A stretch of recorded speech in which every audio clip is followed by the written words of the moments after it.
Good morning students. आज मैं आपको इस वीडियो के थ्रू यूनिट्स चैप्टर की असाइनमेंट के सॉल्यूशंस दूंगा। जो जो क्वेश्चन मेरे से पूछे गए थे मैं उन क्वेश्चंस के सॉल्यूशन आपको दूंगा, ठीक है। तो इसमें से सबसे पहला क्वेश्चन पूछा गया था, तो मैं एक बार क्वेश्चन पढ़ देता हूँ, आपके पास भी वही क्वेश्चन होना चाहिए।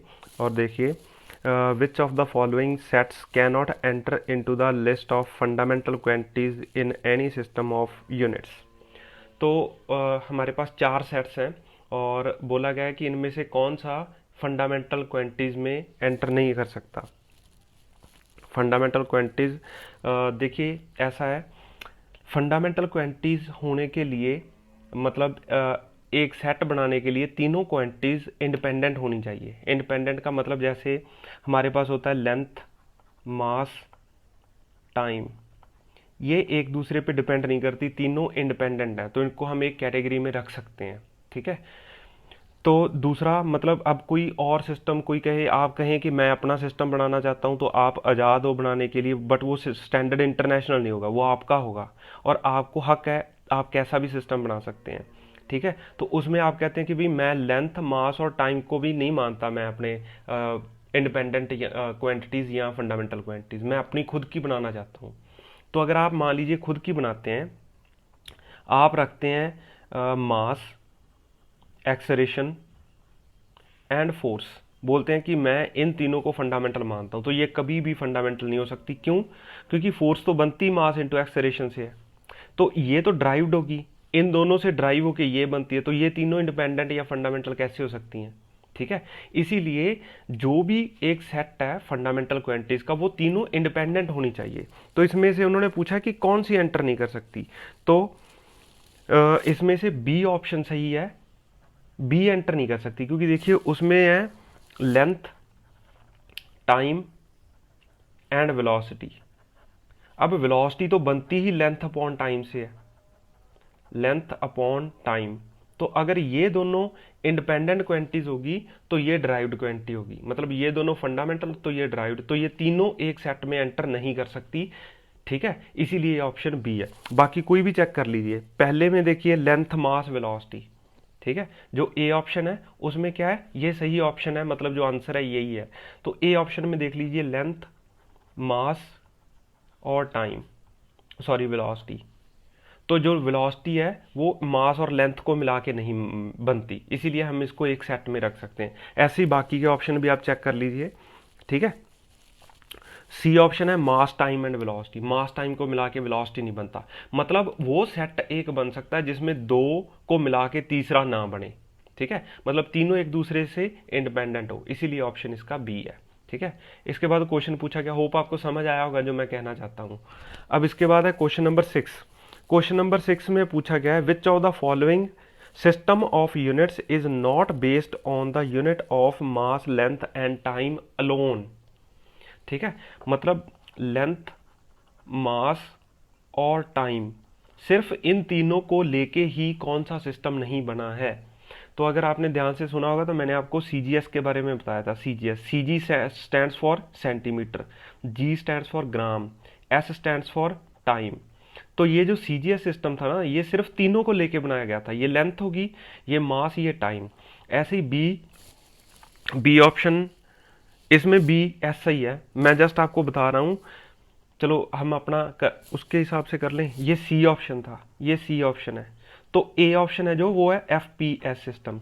F stands for foot which is length, P stands for pound which is mass and S stands for second which is time. तो ये भी लेंथ, मास और टाइम पे डिपेंड है, तीनों पे। एफ पी एस, सी जी एस, ऐसी एम के एस सिस्टम था जो, ठीक है। एम के एस सिस्टम, डी ऑप्शन है एम के एस सिस्टम। ये मीटर हो गया, ये किलोग्राम हो गया और ये सेकंड हो गया। तो ये भी एम के एस सिस्टम भी सिर्फ और सिर्फ लेंथ, मास और टाइम पे डिपेंड करता है। बट जो एस आई सिस्टम है उसमें आपने देखा है कि 7 फंडामेंटल क्वांटिटीज हैं, तो वो सिर्फ लेंथ, टाइम और मास पे ही डिपेंड नहीं करता, वो 4 और फंडामेंटल क्वांटिटीज है, जिसमें हमारे पास टेम्परेचर आता है, आपने पढ़ा है वो 7 फंडामेंटल। इसीलिए ये ऑप्शन बी सही है इसका, कि ये सिर्फ ये है जो लेंथ, टाइम और मास पे सिर्फ इन चीज़ों पे डिपेंड नहीं करता, ठीक है। तो ये सिक्स्थ ऑप्शन, सिक्स्थ क्वेश्चन हो गया। इसके बाद मेरे से क्वेश्चन पूछा गया था नाइन्थ क्वेश्चन, ठीक है। तो नाइन्थ क्वेश्चन भी देख लेते हैं। नाइन्थ क्वेश्चन में कहा गया है the unit of impulse is that same as that. तो आपको इम्पल्स के बारे में पता नहीं है, बट मैं आपको बता देता हूँ। इम्पल्स इम्पल्स होता है जब हम थोड़ी सी फोर्स बहुत कम समय के, नहीं सॉरी, बहुत ज़्यादा फोर्स बहुत छोटे समय के लिए लगाते हैं, उसे इम्पल्स बोलते हैं। जैसे आप हथौड़ा मारते हो कील के ऊपर, ऐसे ऐसे। तो मतलब बहुत मिली सेकेंड के लिए, बहुत कम समय के लिए जब हम बहुत बड़ी फोर्स लगाते हैं, उसे बोलते हैं इम्पल्स। तो ये होता है फोर्स इनटू टाइम, इसे इम्पल्स बोलते हैं। तो फोर्स के डायमेंशंस क्या है? mL_t-2 into T. तो फोर्स इनटू टाइम, तो mL_t-2, तो मेरे पास आ गया इम्पल्स फोर्स इनटू टाइम। एक मिनट चेक करने दो। तो इसके यूनिट क्या आएंगे? हाँ ठीक है, तो ये टी ने टी को मार लिया, तो मेरे पास बचा mL_t-2 होता है, सॉरी इसीलिए कंफ्यूजन हो रही थी। फोर्स होती है mL_t-2 और टाइम होता है t। तो ये आ गया, एक टी ने एक टी को मार लिया, ये तो ये चीज़ क्या है? वेलोसिटी। तो मास तो आ गया, m आ गया मास के लिए, LT-1 किसकी होती है? वेलोसिटी। तो मास इंटू वेलोसिटी क्या होता है? लीनियर मोमेंटम, लीनियर मोमेंटम, ठीक है। इसीलिए इसका ऑप्शन नंबर कौन सा सही है? बी। इसका भी ऑप्शन बी सही है, बी। इसमें पिछले में भी बी सही था, स्टैंडर्ड एसआई सिस्टम है, इसमें भी बी ऑप्शन सही है, नाइन्थ, ठीक है। इम्पल्स होती है फोर्स इनटू टाइम, फोर्स होती है mL_t-2, टाइम टी, एक टी ने एक टी को मार लिया, तो mL_t-1, ये आ गया। इसके बाद मेरे से क्वेश्चन पूछा गया था क्वेश्चन नंबर 20। तो क्वेश्चन नंबर 20 भी मैं देखता हूँ। क्वेश्चन नंबर 20 में क्या कहा गया है? अच्छा, इसमें बोला गया चूज द करेक्ट स्टेटमेंट। तो पहली स्टेटमेंट है all the quantities may be represented dimensionally in terms of base quantities. कि भाई हम दुनिया की जितनी भी क्वांटिटीज हैं उनको हम बेस क्वांटिटीज की डायमेंशंस में रिप्रेजेंट कर सकते हैं। हाँ बिल्कुल कर सकते हैं। मैं पहले, हाँ, आपने देखा है कि ड्राइव्ड और सारी फंडामेंटल क्वांटिटीज को हम डायमेंशंस की टर्म में रिप्रेजेंट कर सकते हैं। All the quantities may be represented, उन्होंने बोला है, मस्ट भी नहीं बोला, मे बी बोला है। ध्यान रखिए ऑप्शंस में क्या लैंग्वेज यूज की है। All the quantities may be represented dimensionally in terms of base quantities. हाँ ठीक है, हम कर सकते हैं, मे बी सारी हो सकती हैं, कुछ की डायमेंशंस नहीं है तो वो तो एक अलग बात है, ठीक है। मस्ट भी नहीं, अगर मस्ट भी होता तो ये ऑप्शन गलत हो जाता। नेक्स्ट ऑप्शन है अ base quantity cannot be represented dimensionally in terms of rest of the base quantity. सही है, एक बेस क्वांटिटी है मास, तो मास को सिर्फ मैं m से रिप्रेजेंट कर सकता हूँ। इसमें l और t के जो कॉन्ट्रीब्यूशन है वो 0 0 है, ठीक है। तो बी ऑप्शन भी सही हो गया। C option the dimensions of the base quantity in other base quantities is always 0। The dimension of a base quantity in other base quantities is always 0, बिल्कुल सही है। जैसे इसी में देख लीजिए कि मैं मास को रिप्रेजेंट कर रहा हूँ, तो मास जब मैं रिप्रेजेंट कर रहा हूँ तो ये एक बेस क्वांटिटी है, तो बेस क्वांटिटी में सिर्फ बेस क्वांटिटी की पावर 1 है, बाकी जो जितनी भी बेस क्वांटिटीज है उनकी पावर 0 हो जाएगी। तो सी भी सही है इसका। तो ए, बी और सी ऑप्शन इसके सही हैं। और डी ऑप्शन की अगर हम बात करें, the dimensions of the derived quantity is never 0। The dimensions of a derived quantity is never 0 in any. अब देखिए ये मस्ट वाली बात पूछ रहे हैं, the dimensions of a derived quantity is never 0 in any base quantity. उन्होंने कहा कि किसी भी ड्राइव्ड क्वांटिटी की डायमेंशन कभी भी 0 नहीं हो सकती। तो हो सकती है ना, हमने पढ़ा था स्ट्रेन, ठीक है। इसके डायमेंशंस क्या थे? m0, l0, t0। तो ये ऑप्शन गलत है, ठीक है। तो डी ऑप्शन हमारा गलत है, ए बी सी सही है, ठीक है। देखिए मैं दोबारा डी ऑप्शन को पढ़ता हूं, the dimensions of a derived quantity is never 0 in any base quantity. क्या ड्राइव्ड क्वांटिटी की डायमेंशंस कभी भी 0 नहीं हो सकती? हो सकती है ना, देखिए स्ट्रेन में होती है, और भी कई चीज़ें हम आगे जाके पढ़ेंगे। उसमें स्ट्रेन होती है ना, मैंने आपको बताया था, change in length bye original length, change in L by original L. तो ये मेरे पास, क्योंकि ऊपर भी एल है नीचे भी एल है, एल एल कट गए, तो मेरे पास बचा m0, l0 एंड t0। और बाकी सारी फंडामेंटल क्वांटिटीज भी जीरो आ जाएंगी इसमें, इसीलिए ये हो सकता है। ठीक है, इसके बाद अब मेरे से क्वेश्चन नंबर पूछा गया था 26। क्वेश्चन नंबर 26,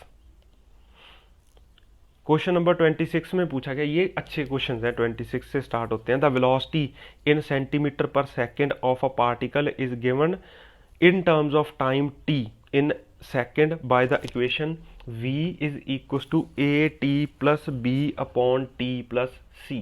तो उन्होंने पूछा है the dimension of A b and c. देखिए मैंने आपको बताया था कि एक इक्वेशन की लेफ्ट हैंड साइड में और राइट हैंड साइड में सेम डायमेंशंस होनी चाहिए। तो इसके डायमेंशंस v के क्या हैं, v है एल टी माइनस वन। ठीक है, और मैंने आपको याद करो ये भी बताया था कि जब दो टर्म्स को मैं जोड़ता हूँ, ये और ये, इसमें प्लस का साइन है, तो इसके डायमेंशन भी इसके बराबर होने चाहिए और इसके डायमेंशन भी इसके बराबर होने चाहिए। ठीक है, तो देखिए ए टी, इसके डायमेंशंस किसके बराबर होने चाहिए, ए का मेरे को पता नहीं, टाइम के आगे टी, और इसके डायमेंशन किसके बराबर होने चाहिए, एल टी माइनस वन के। ठीक है, तो ए के डायमेंशंस क्या आ गए, ए के डायमेंशंस आने चाहिए एल टी माइनस वन, और नीचे एक टी आ गया तो आ गया एल टी माइनस टू, तो ए के डायमेंशंस आ गए। ठीक है, अब और देखिए, ये समझ आया। अब इसको देखिए, टी प्लस सी, दो चीजें जुड़ रही हैं, इसका मतलब सी और टी के डायमेंशंस बराबर होने चाहिए। टी के तो टाइम आ गए, तो सी के भी मस्ट भी टी होने चाहिए। ठीक है, अब ये पूरी क्वांटिटी को देखते हैं। मेरे को पता चल गया नीचे टी है, ऊपर बी है। अब बी अपॉन ये बी अपॉन नीचे वाले दोनों के डायमेंशन टी टी हैं, तो मैं इसको टी लिख लेता हूं। इसके dimension L T minus one के बराबर होने चाहिए, तो एल टी माइनस वन। तो बी के डायमेंशन क्या आ गए, L T minus one into T, that is equals to L. तो बी के डायमेंशन आ गए एल। अब मेरे पास जो आया सोल्यूशन वो आया, ए के हैं L T minus two, B के हैं एल, और सी के हैं टी। तो ये डायमेंशन आ गए मेरे पास। तो ये किस ऑप्शन में है, देखिए किस ऑप्शन में है, ये ऑप्शन नंबर सी में बैठा है। तो सी ऑप्शन सही है। क्वेश्चन नंबर 26 का ऑप्शन नंबर सी सही है। होप आपको समझ आया होगा। मैं फिर रिपीट करता हूँ इस चीज़ को, ये इंपॉर्टेंट क्वेश्चन है। जब भी मैं ऐसे कोई इक्वेशन लिखता हूँ तो उसके लेफ्ट हैंड साइड के एंड राइट हैंड साइड के डायमेंशंस बराबर होने चाहिए। दूसरी बात, दो क्वांटिटीज में अगर प्लस माइनस हो रहा है तो दोनों टर्म्स के डायमेंशंस बराबर होने चाहिए। तीसरी बात, जब b divided by t plus c हो रहा है तो t और c तभी जुड़ सकते हैं अगर उनके डायमेंशंस बराबर होंगे। जैसे ये और पूरी टर्म ये तभी जुड़ सकती है जब इनके डायमेंशंस बराबर है। ऐसे ये नीचे लिखा हुआ भी तभी जुड़ सकता है जब इनके डायमेंशंस बराबर हो।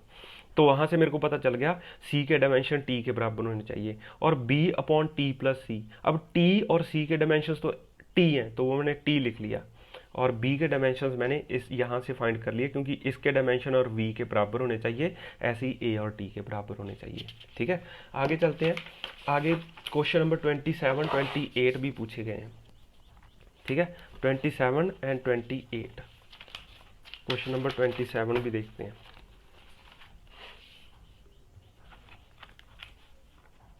Question number 27,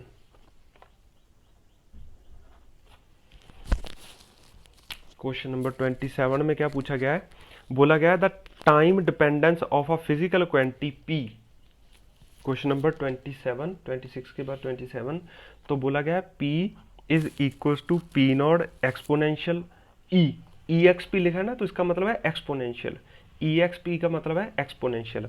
exponential that is E raise to power minus alpha T square, ये बोला गया है। और आपसे पूछा गया है where A alpha is constant T time the constant A will B.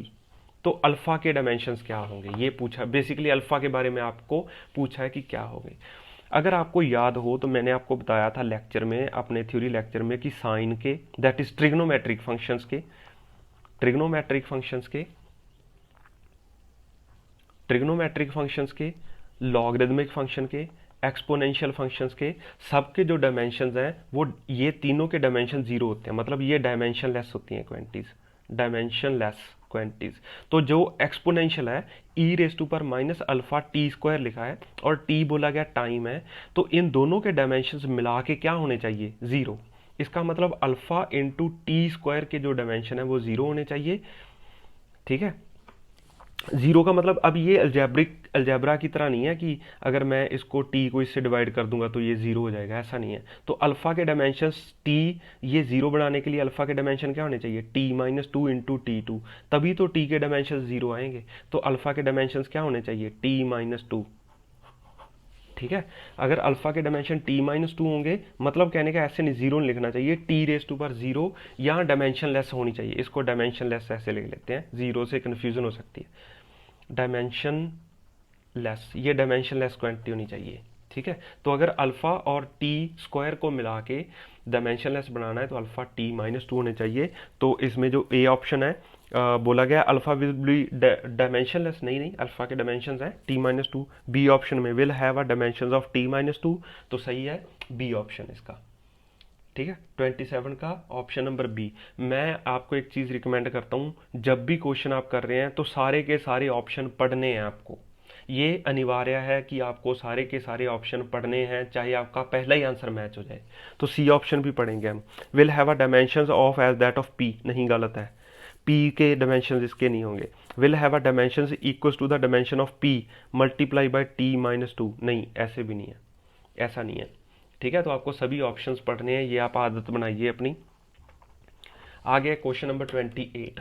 Question number 28 को देखते हैं, और बोला गया है force f is given in terms of t and distance. जो फोर्स है f, that is equal to a sine C t plus b into d cos D x, ये बोला गया है। तो आपको बोला है a upon b and c upon d के डायमेंशन बताइए, a upon b and c upon d के डायमेंशन बताइए। अब देखिए लेफ्ट हैंड साइड में क्या है, फोर्स, फोर्स के होते हैं M L T minus two, इसका मतलब इसके डायमेंशन भी M L T minus two और इसके डायमेंशन भी M L T minus two. ठीक है, तभी तो ये जुड़ सकते हैं। ठीक है, इसके डायमेंशन कंप्लीट क्या होने चाहिए, M L T minus two, इसके dimension M L T minus two. और देखिए जो सी टी है, टी टाइम है, और सी के क्या होने चाहिए, सी के होने चाहिए टी माइनस वन, तभी तो ये डायमेंशन लेस बनेगी। मैंने बताया था ना, ट्रिग्नोमेट्रिक लॉगरिदमिक एक्सपोनेंशियल फंक्शन वो डायमेंशन लेस होते हैं।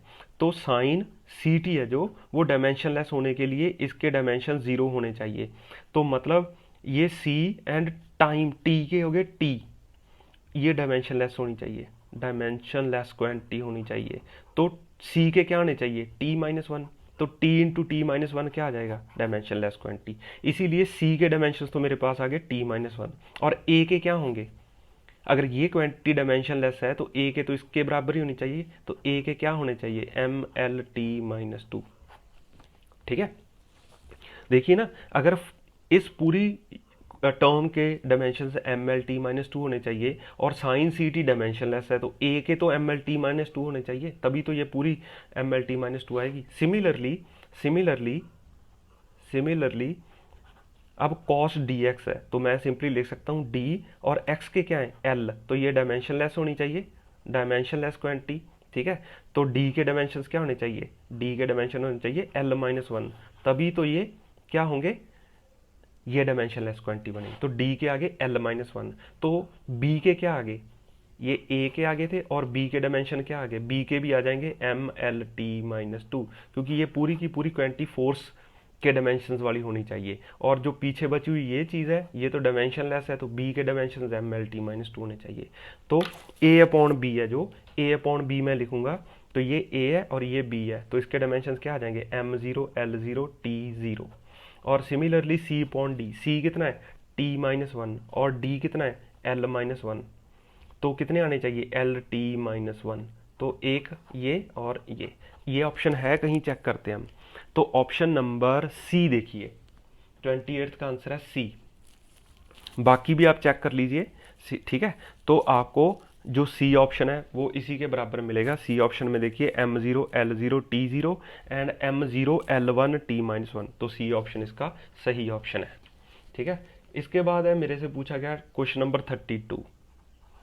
ठीक है ना, क्वेश्चन नंबर 32 पे आते हैं। क्वेश्चन नंबर 32 में बोला गया है in the above question 29 the dimensional formula of A B. तो क्वेश्चन नंबर 29 पे चलते हैं हम और उसी को पूरा एनालिसिस करते हैं। मैं इस क्वेश्चन को सॉल्व करता हूँ। क्वेश्चन नंबर 29 पे जा रहा हूँ मैं, क्योंकि वो उसी के सब पार्ट्स हैं। तो बोला गया P plus A upon V square multiplied by V minus B is equal to R T.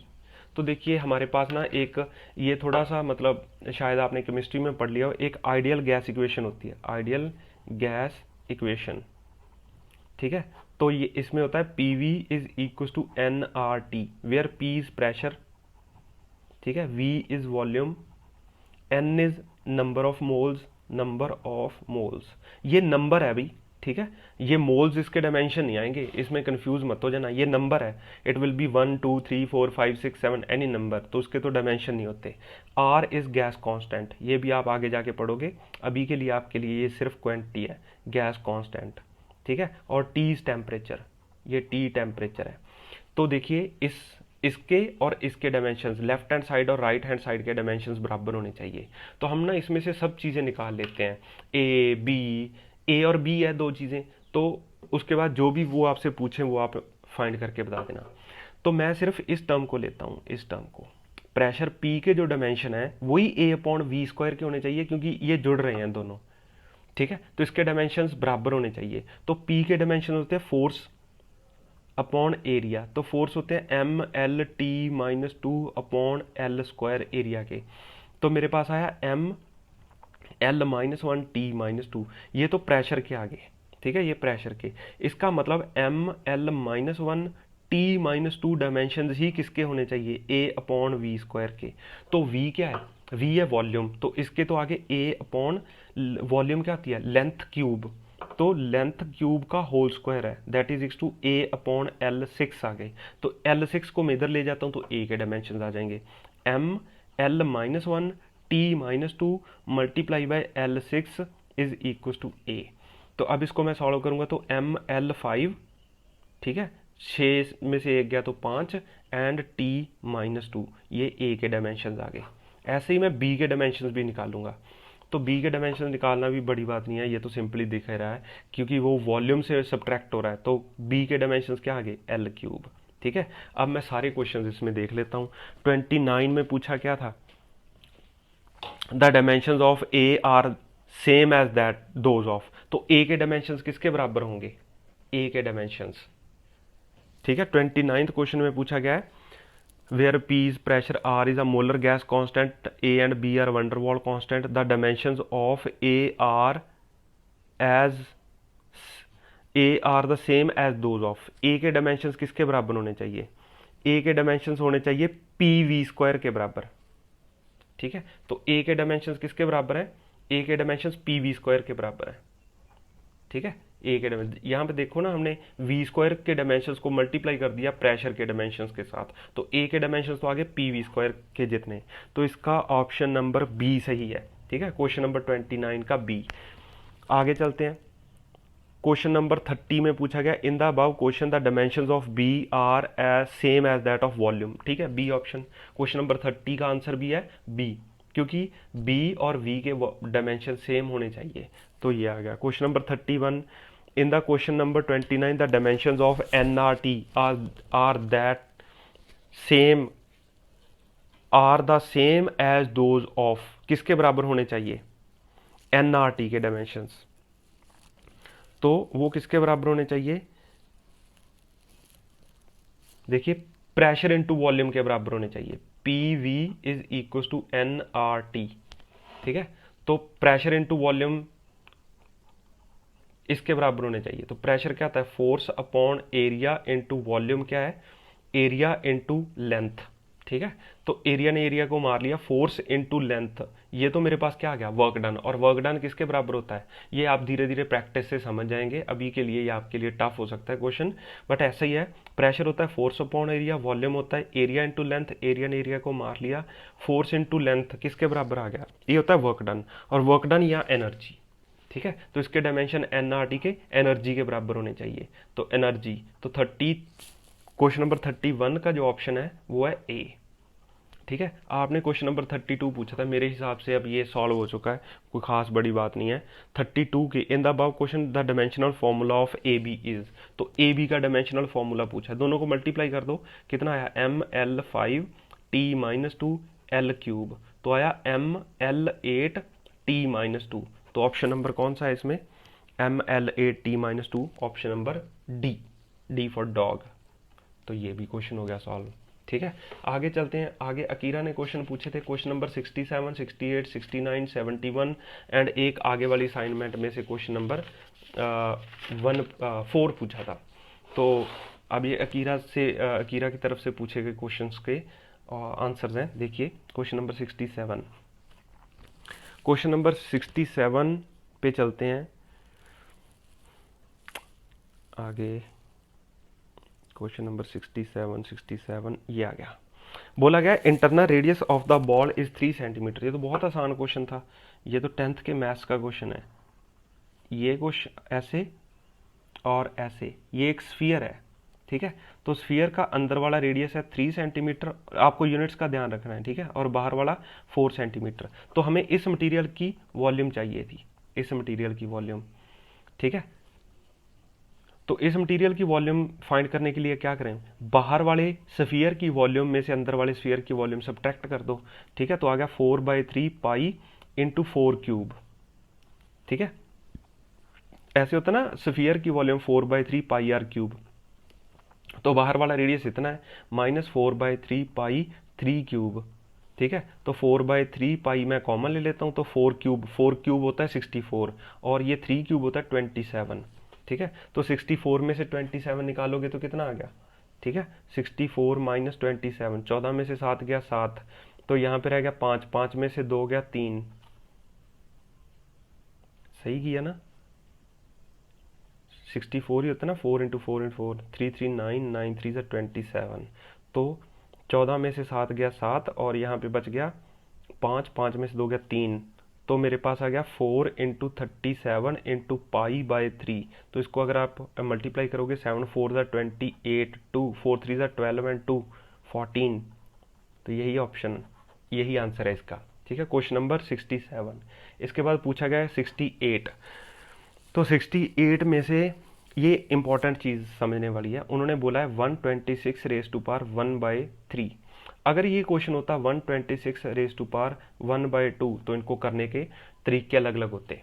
इसको अगर मैं करना है तो आप ऐसा नंबर ढूंढिए जिसका क्यूब हो सकता है, जिसका क्यूब रूट हो सकता है। तो मैं इसको सॉल्व करूंगा 125 + 1 रेज़ टू पावर 1/3, ठीक है, ये 1/3 है। इस क्वेश्चन को मैं सॉल्व कर रहा हूँ, तो 5 × 5 × 5, ठीक है, तो ये 5 का क्यूब आ गया। तो मैं 125 रेज़ टू पावर 1/3 कॉमन ले लेता हूँ, तो पीछे बच गया 1 + 1/125 रेज़ टू पावर 1/3। ऐसे कर सकता हूँ ना, मैंने यहाँ से कॉमन ले लिया 125, तो ये किसके बराबर आ गया, 5 के बराबर, और ये किसके बराबर आ गया 1 प्लस, अब इस पे बाइनोम में लगा दीजिए, तो 1/3 × 125, इसको अगर आप सॉल्व करोगे तो जो आपका ऑप्शन में आंसर है वही आएगा, ठीक है। अब इसको आपको सॉल्व करना है, जस्ट किया कैसे मैंने सोचा कि मैं इसको ऐसे नंबर में ब्रेक करूं ताकि ये क्यूब रूट निकले मेरे पास, तो 125 + 1 आ गया।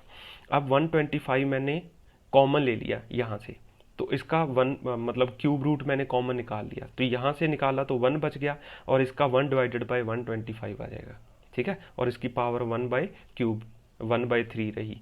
अब ये चीज़ किसके बराबर होती है, 5 के बराबर। इसको सॉल्व कर लो, आंसर आ जाएगा। अगर ये क्वेश्चन ऐसे होता ना, तो फिर मैं इसको ऐसे ब्रेक नहीं करता, मैं इसको कुछ स्क्वायर रूट जैसी टर्म में ब्रेक करता। तो मैं इसको ब्रेक करता 100 + 26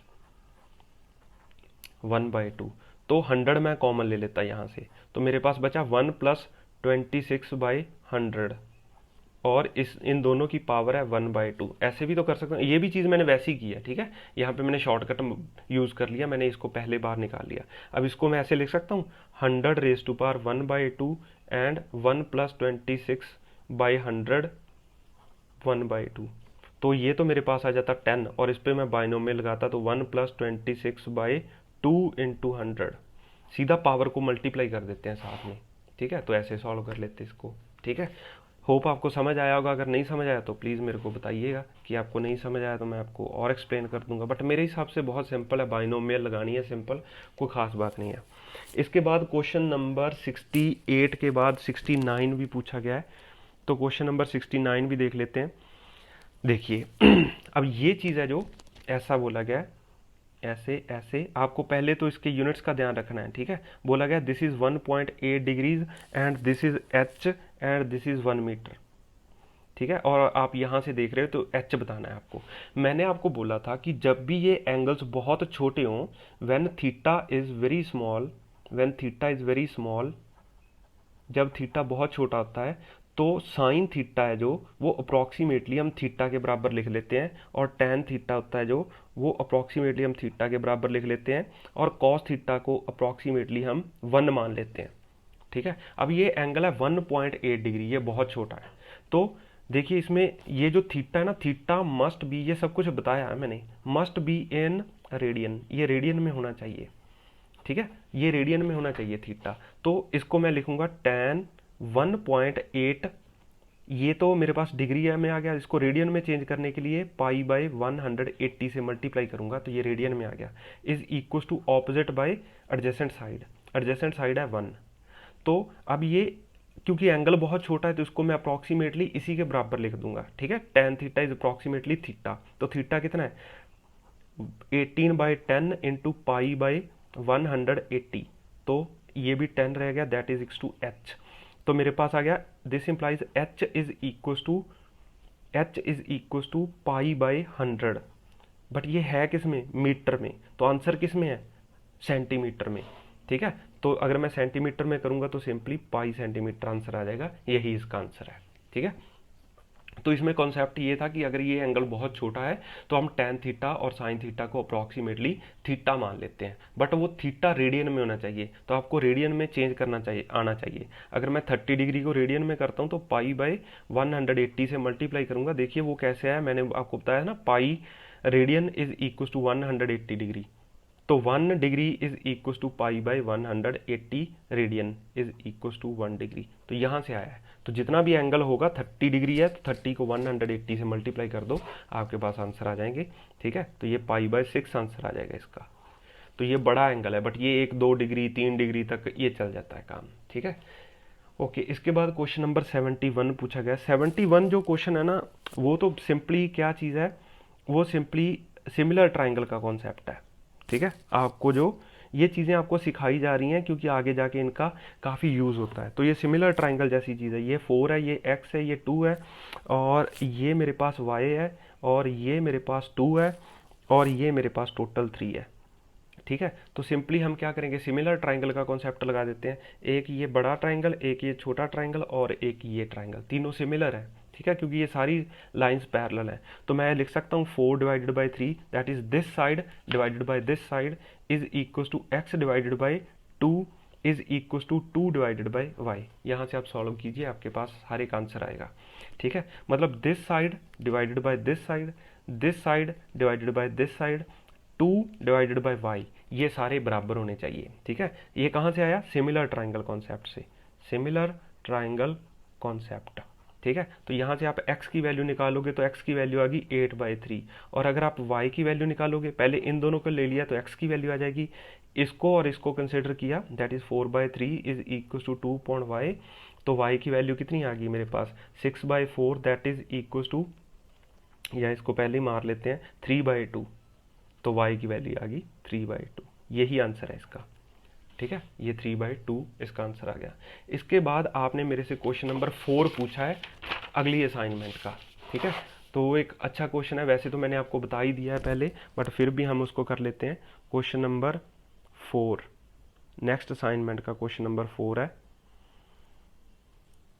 क्वेश्चन नंबर 4 बोला गया है the equation of state for a real gas at a high temperature is given by PV, P is equal to nRT V minus B multiply minus A upon T raised to power 1/2 and V into V plus B, where NPV and T are the number of moles, pressure, volume and temperature respectively. R is the universal gas constant. Find the dimensions of the constant A in the above equation. आपको A के dimensions बताने हैं, तो ठीक है, ये equation यही govern करेगी इसको। PV is equal to NRT, जो मैंने आपको पहले बताया था। तो देखिए, अब जो B है, बी के डायमेंशंस कितने होने चाहिए, आप अकल से बताइए, बी के डायमेंशंस क्या होने चाहिए, क्योंकि वो वॉल्यूम से सब्ट्रैक्ट हो रही है। अगर ये इक्वेशन सही है बिल्कुल, तो वॉल्यूम से सब्ट्रैक्ट होने वाली चीज़ के डायमेंशन भी वॉल्यूम के बराबर होने चाहिए। तो बी के डायमेंशन तो आगे L3, तो बी के डायमेंशन आगे। अब देखिए, ये जो पूरी इक्वेशन है, इसके डायमेंशन देखिए, यहाँ पे भी बी वी से ऐड हो रहा है, तो इसके डायमेंशन तो आगे L3। इस पूरे के डायमेंशन, इसके डायमेंशन लेफ्ट हैंड साइड और राइट हैंड साइड के डायमेंशन बराबर होते हैं, तो इसके डायमेंशन प्रेशर के बराबर होने चाहिए। तो प्रेशर क्या होता है, फोर्स अपॉन एरिया। तो प्रेशर होता है फोर्स अपॉन एरिया। फोर्स के होते हैं MLT-2 अपॉन L²। तो आया ML-1T-2। तो मतलब इसके पूरे के डायमेंशन भी इसके बराबर होने चाहिए।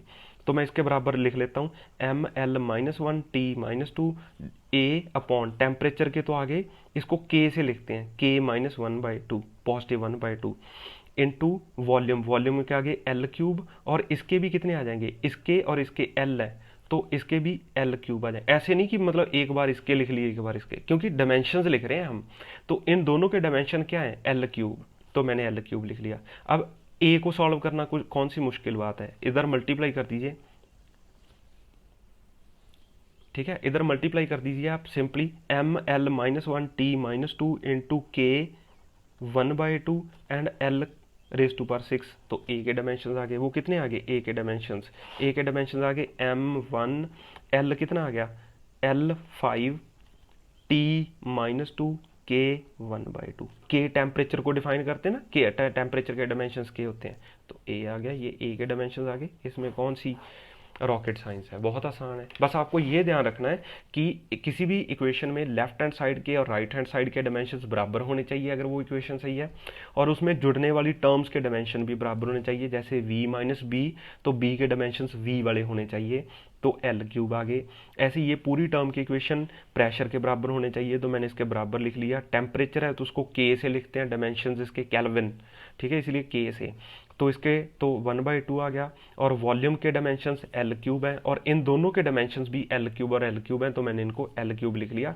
फिर सिंपली इसके साथ मल्टीप्लाई कर दिया, सॉल्व करके ये आंसर आ गया मेरा, ठीक है। तो इसके जो डायमेंशंस आते हैं वो सही आंसर है M1, L5, T-2, K 1/2, ठीक है। इसके अलावा अगर कोई क्वेश्चन है, आपकी कोई प्रॉब्लम है, तो मुझे ज़रूर बताइए, मैसेज कीजिए, इनके बारे में मुझे फीडबैक दीजिए कि आपको समझ आया नहीं आया, ठीक है। Thank you.